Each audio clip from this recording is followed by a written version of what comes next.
नमस्कार, आप देख रहे हैं रीवा दर्शन। मैं हूं उपेंद्र द्विवेदी। आइए जानते हैं क्या है आज की प्रमुख खबरें। रीवा जिले में मशरूम की सब्जी खाने से 2 दर्जन से अधिक लोग हुए बीमार। बिजली विभाग के एई पर महिला थाने में दुष्कर्म का मामला दर्ज। 75वें स्वतंत्रता दिवस की तैयारियां जोरों पर। परेड ग्राउंड में किया जा रहा रिहर्सल। और मुंबई में बंधक बनाकर युवती के साथ किया गया दुष्कर्म। इन खबरों को आगे हम विस्तार से देखते हैं।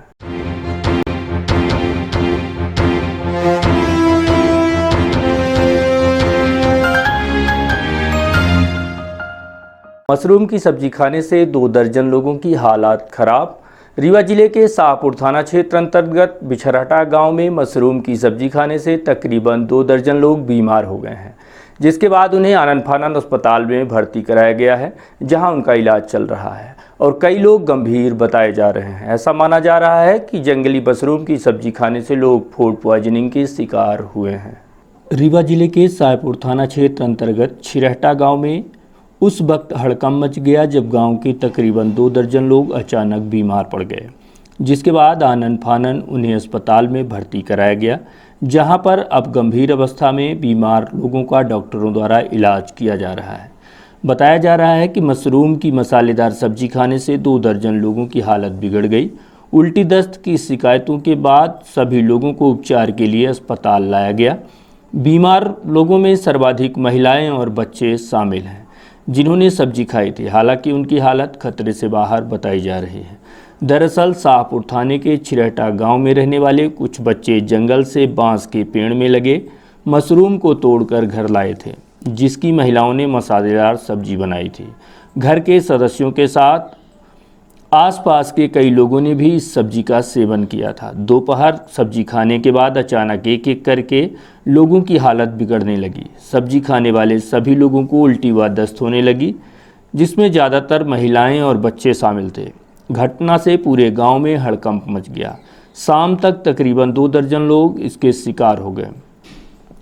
हालात बिगड़ती देख रात में परिजनों के द्वारा सभी को उपचार के लिए मऊगंज सामुदायिक स्वास्थ्य केंद्र लाया गया, जहां उनका इलाज चल रहा है। डॉक्टरों के मुताबिक उनकी हालत अब खतरे से बाहर है। फूड पॉइजनिंग की वजह से उनकी हालत खराब हुई है, जिसका इलाज चल रहा है। डॉक्टरों की माने तो जंगल में पाए जाने वाले कुछ मशरूम जहरीले होते हैं, जिसमें बैक्टीरिया पाए जाते हैं। इनका सेवन करने से फूड पॉइजनिंग की संभावना बढ़ जाती है। शायद घर वालों ने उसी मशरूम का सेवन किया है, जिससे उनकी तबीयत खराब हो गई। बिपिन चंद केवट, पिछरहटा। जी, क्या घटना हुई?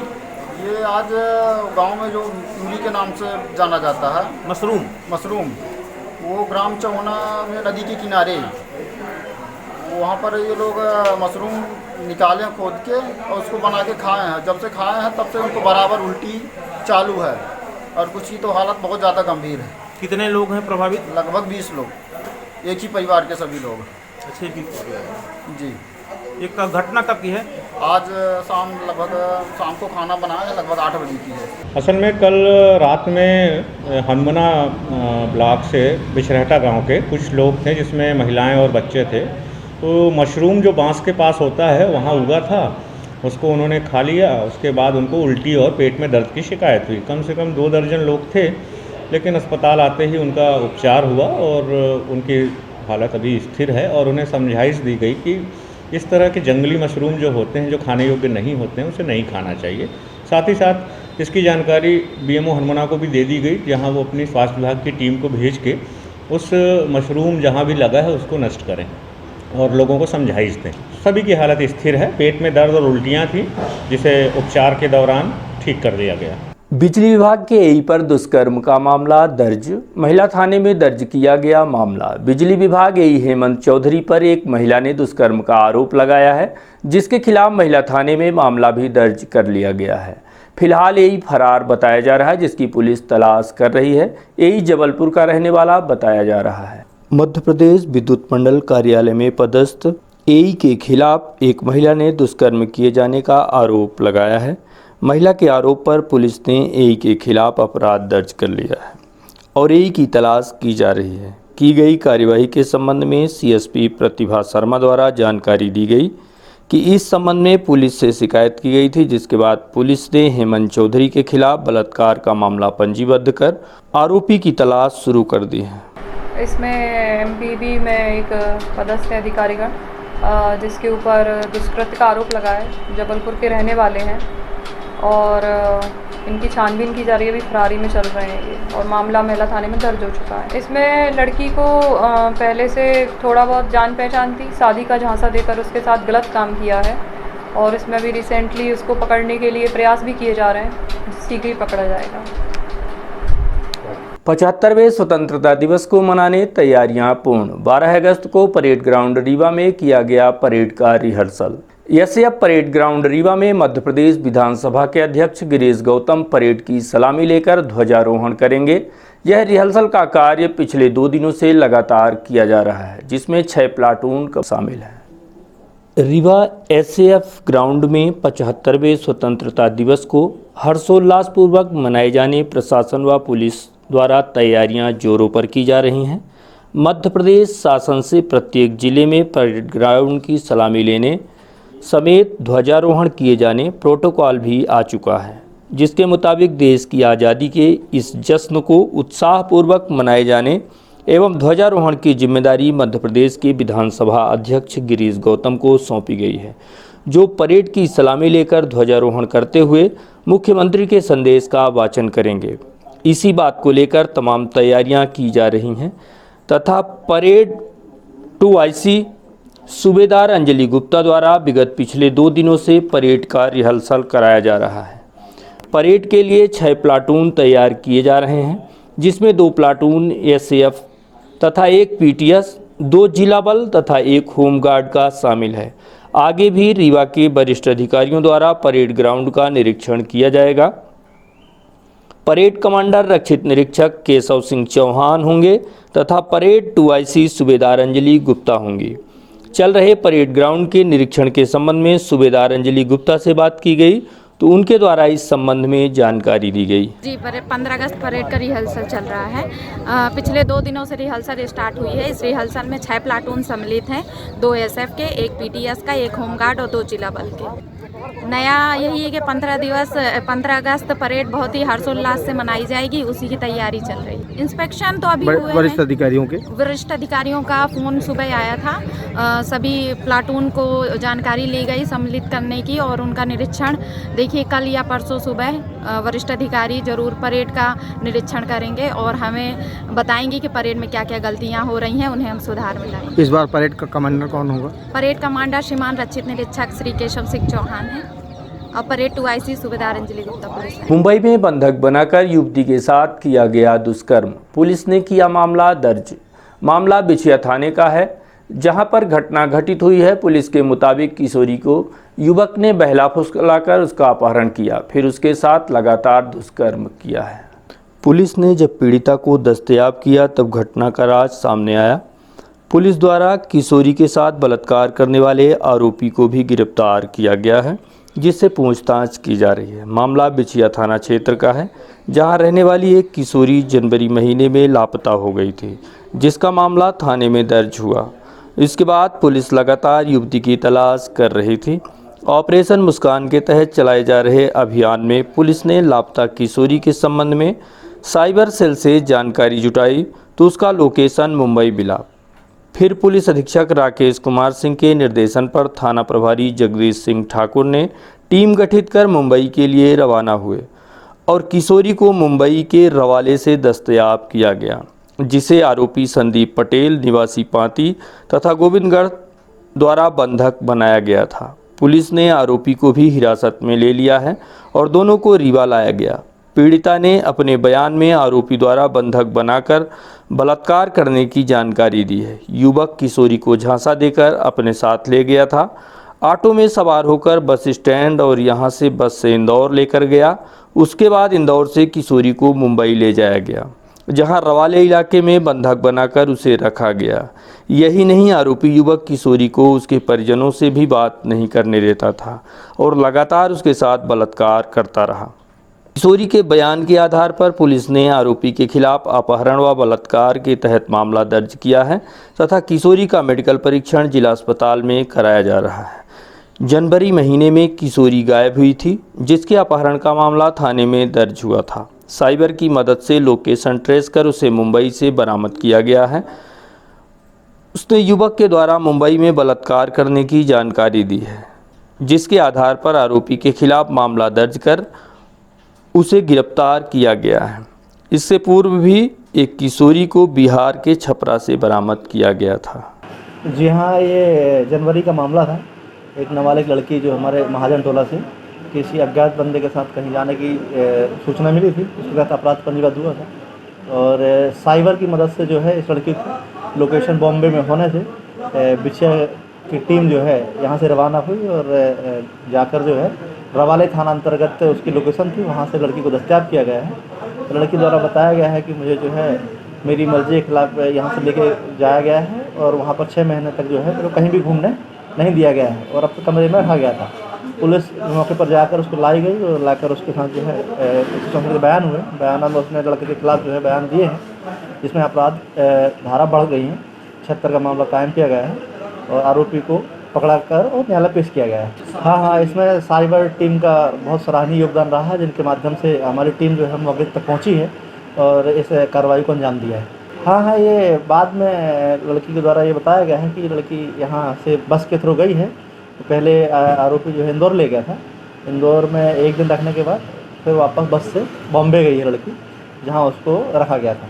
कलेक्ट्रेट परिसर में अवैध स्टाम्प वेंडरों के खिलाफ लाइसेंसरी वेंडरों ने जताई नाराजगी। भले ही कलेक्ट्रेट के आसपास स्वयं वेंडरों के खिलाफ कई बार कलेक्टर रीवा द्वारा कार्यवाही करते हुए उन्हें व्यवस्थित किए जाने का प्रयास किया गया हो, परंतु इस बात का खास असर नहीं देखा जा रहा है। उसकी सबसे बड़ी वजह अवैध तरीके से स्टाम्प वेंडरों की भीड़ मानी जा रही है। कलेक्ट्रेट परिसर में अवैध स्टाम्प वेंडरों का जमावड़ा, लाइसेंसी बिल्डरों को हो रही दिक्कतें।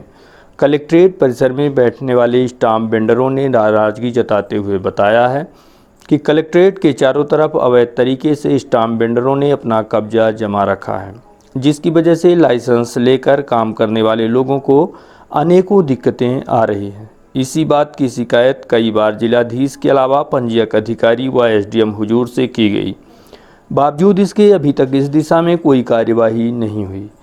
इस बात का भरपूर फायदा अवैध स्टाम्प वेंडर उठा रहे हैं तथा जमकर स्टाम्प बिक्री में भी कालाबाजारी देखी जा रही है, जिसकी वजह से लाइसेंसी स्टाम्प वेंडर बदनाम हो रहे हैं, साथ ही इनका काम भी प्रभावित हो रहा है। इस बात को लेकर स्टाम्प वेंडर संघ द्वारा नाराजगी जताई गई और मांग की गई है कि अवैध स्टाम्प वेंडरों के खिलाफ सख्ती से कार्यवाही की जाए। संघ द्वारा यह भी बताया गया कि इनके द्वारा जहां चारों तरफ सड़क में अवैध कब्जा जमा लिया गया है, वहीं अवैध तरीके से स्टाम्प की भी कालाबाजारी की जा रही है। हालांकि इसके पूर्व Rewa collector doctor Ilaiya Raja T द्वारा इन्हें यहां से हटाने का भी प्रयास किया गया, लेकिन यह फिर से यहां पूरी तरह से अवैध कब्जा जमा चुके हैं, जो लोगों को लूट रहे हैं। आप खुद सुनिए इस बात को लेकर लाइसेंसी स्टाम्प वेंडरों का क्या कहना है। खान स्टाम्प वेंडर और कई बार कलेक्टर साहब को भी आवेदन दिए हैं। कलेक्टर साहब के पहले जो प्रीति मैथल कलेक्टर साहब रहे उनको भी आवेदन दिए, एसडीएम साहब को कई बार आवेदन दिए। करीब साहब करीब 50% हों। आगे इसमें ये है कि यहाँ पर कम से कम 50% अवैध लोग गैर लाइसेंसी बैठे हैं जी, और उससे हम लोग जो लाइसेंसी हैं उन लोगों का काम बहुत प्रभावित है। शिकायत किए हैं अभी 1-2 माह पहले भी हम लोग गए थे। क्या शिकायत की गई, विस्तार से बताइए पूरा। उसमें ये किया गया था श्रीमान जी द्वारा कलेक्टर साहब को दिया गया, उपंजीयक को दिया गया और एसडीएम साहब को दिया गया कि जो गैर लाइसेंसी हैं तो वो वैधानिक रूप से बैठ करके बाहर कर दिया जाए। और हम लोगों को प्रभावित है, कार बैठने की व्यवस्था नहीं है, तो अपन लोगों की गलत काम जैसे 10 के स्टाम्प लगे 50 बता। बुधवार स्थित अल्ट्रा सोलर पावर प्लांट के समीप अवैध तरीके से ब्लास्टिंग करते हुए एक ट्रैक्टर समेत चलित कंप्रेसर ड्रिलिंग मशीन पकड़ी गई है, जिसे गुड़ पुलिस ने जब्त किया है। इसी के साथ पुलिस ने बड़ी तादाद में गैर कानूनी तरीके से उपयोग की जा रही विस्फोटक सामग्री भी जब्त की है। अब देखना यह होगा कि पुलिस इस मामले में क्या कार्यवाही करती है। पकड़े गए मशीन संचालकों के पास किसी भी प्रकार की अनुमति एवं ब्लास्टिंग करने के दस्तावेज नहीं हैं। इस मामले में पुलिस की महत्वपूर्ण भूमिका भी मानी जा रही है। पूरा मामला अत्यंत गंभीर है।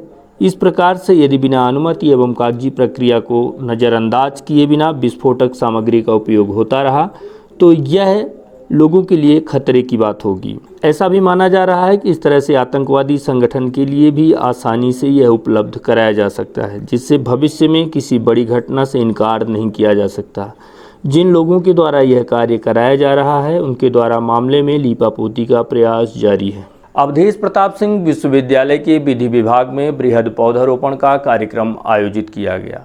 पौधारोपण कार्यक्रम के आयोजन में रीवा अवधेश प्रताप सिंह विश्वविद्यालय के कुलपति व रीवा कलेक्टर मौजूद रहे।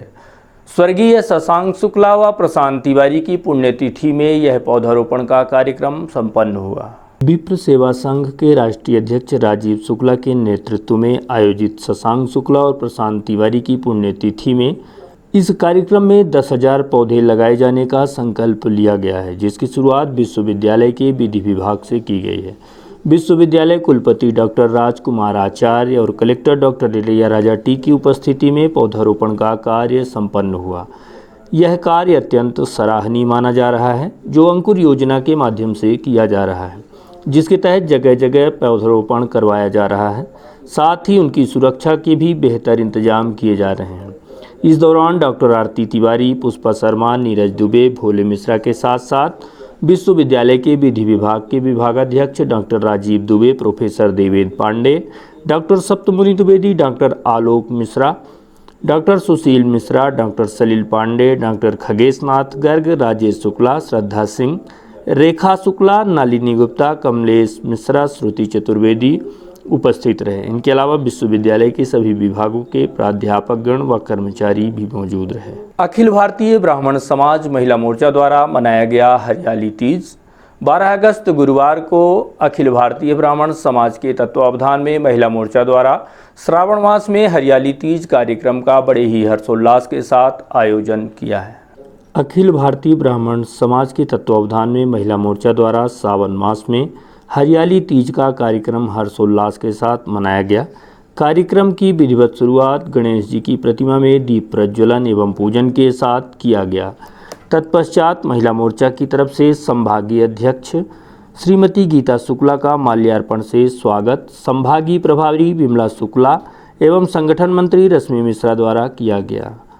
साथ ही उन्हें स्मृति चिन्ह देकर उनका सम्मान किया गया। तत्पश्चात ब्राह्मण समाज की महिलाओं द्वारा एक दूसरे को हल्दी कुमकुम का टीका लगाकर स्वागत किया गया। इस शुभ अवसर पर हरे रंग की साड़ियों से सुसज्जित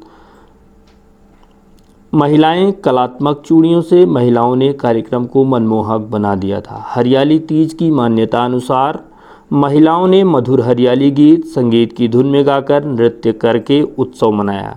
कार्यक्रम में कई प्रकार की प्रतियोगिताओं का भी आयोजन किया गया।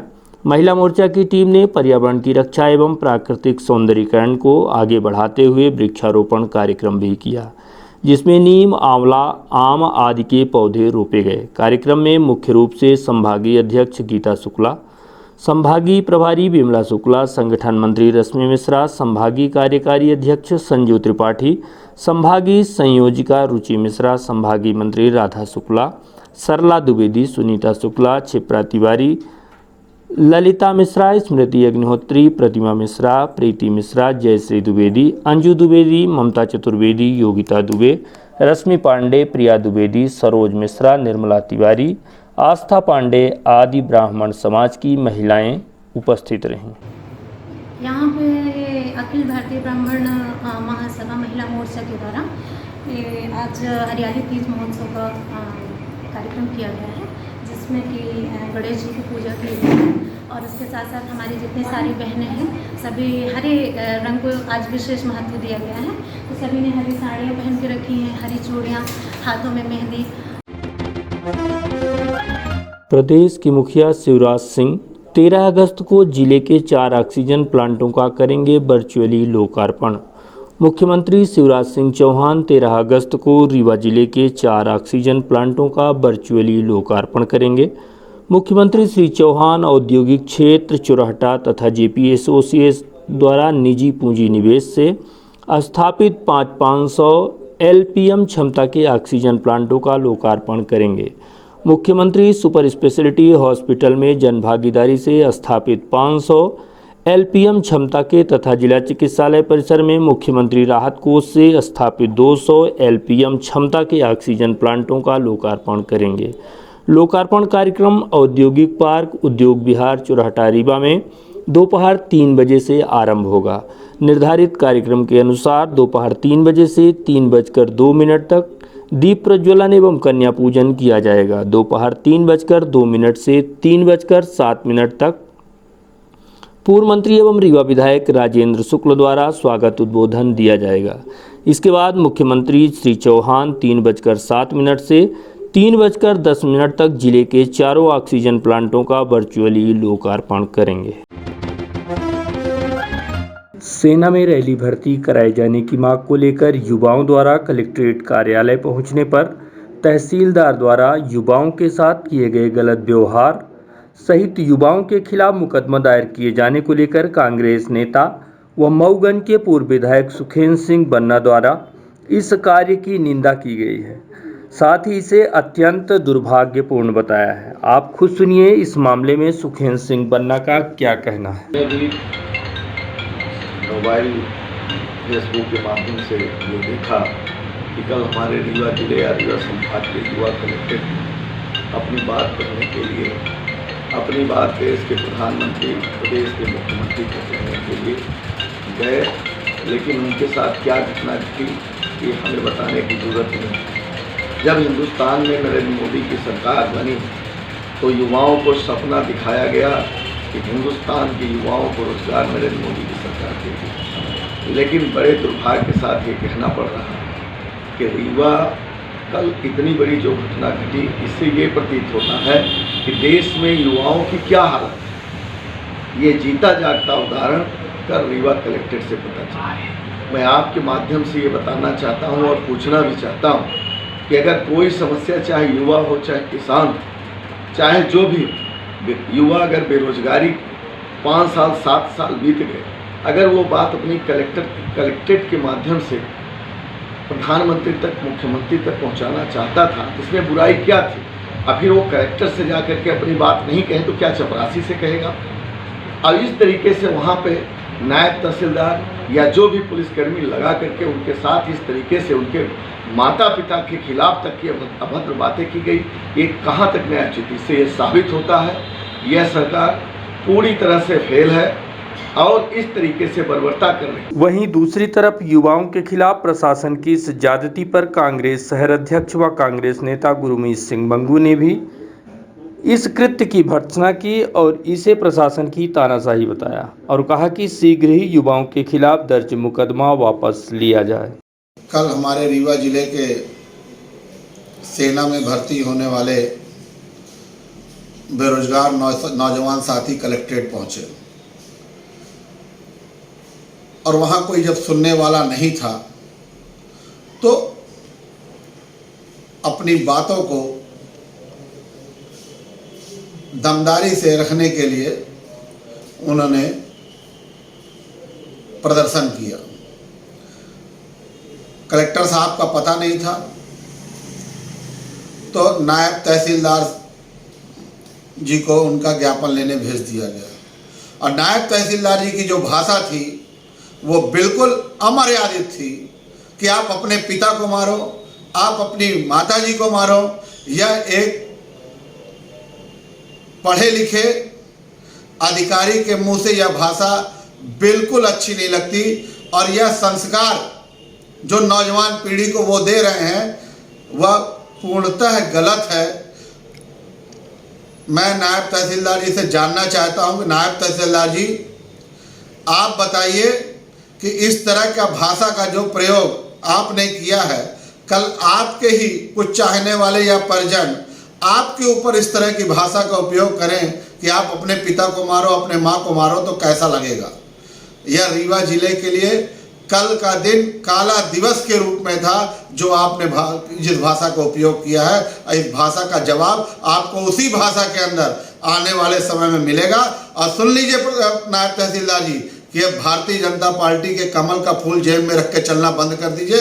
इसका ईंट से ईंट का जवाब आपको बहुत जल्द मिलेगा। जय हिंद, जय भारत। लोक सेवा केंद्र आएं, आयुष्मान कार्ड बनवाएं। भारत सरकार की प्रधानमंत्री आयुष्मान योजना के तहत पात्र हितग्राहियों को गंभीर रोगों के उपचार के लिए 1 वर्ष की अवधि में 5 लाख रुपए तक की सहायता राशि दी जाती है। योजना में निर्धारित शासकीय तथा निजी अस्पतालों में हितग्राही को निःशुल्क उपचार की सुविधा मिलती है। अस्पतालों तथा कॉमन सर्विस सेंटरों में आयुष्मान कार्ड बनाए जा रहे हैं। इसके साथ साथ लोक सेवा केंद्रों में भी आयुष्मान कार्ड बनाने की सुविधा जनवरी 2021 से शुरू कर दी गई है। यह सेवा लोक सेवा गारंटी योजना में भी शामिल है। राज्य लोक सेवा अभिकरण अंतर्गत संचालित लोक सेवा केंद्रों से अब पात्र लाभार्थियों को आयुष्मान कार्ड, भारत लाभार्थी कार्ड मिलना प्रारंभ हो गए हैं। योजना अंतर्गत पात्र लाभार्थी को अपने नज़दीकी लोक सेवा केंद्र में आवेदन करना होगा। आवेदन के साथ आवेदक को निर्धारित शुल्क का भुगतान भी करना होगा। लोक सेवा केंद्रों द्वारा लोक सेवा गारंटी के तहत निर्धारित समयावधि में पात्र लाभार्थी को आयुष्मान कार्ड बनाकर उपलब्ध कराया जाएगा। राज्य लोक सेवा अभिकरण द्वारा आम नागरिकों के लिए लोक सेवा प्रबंधन विभाग अंतर्गत संचालित लोक सेवा केंद्रों व उनकी उपलब्ध सेवाओं की जानकारी को अब व्हाट्सएप पर दी जा रही है। इसके लिए राज्य स्तरीय दूरभाष 0755 277 5227 जारी किया गया है। व्हाट्सएप से प्राप्त जानकारी के लिए नागरिकों को सबसे पहले मोबाइल में उस नंबर को सेव करना होगा। उसके बाद व्हाट्सएप के माध्यम से इस नंबर पर मैसेज भेजना होगा। नागरिक के मैसेज भेजने के उपरांत नागरिक के पास विभिन्न विकल्पों के चुनाव करने हेतु मैसेज आएंगे, जिसमें नागरिक लोक सेवा केंद्रों तथा एमपी डिस्ट्रिक्ट पोर्टल पर दर्ज कराए जाए आवेदन के निराकरण की स्थिति, जारी किए गए प्रमाण पत्र पर लगे डिजिटल हस्ताक्षर, सत्यापन, लोक सेवा केंद्रों पर उपलब्ध नागरिक सेवाओं की जानकारी, नज़दीकी लोक सेवा केंद्र की जानकारी एवं शासन के लिए महत्वपूर्ण सुझाव व फीडबैक दर्ज कराए जा सकते हैं। तो ये थी आज की खबरें। देखते रहिए रीवा दर्शन। दीजिए हमें इजाज़त। नमस्कार।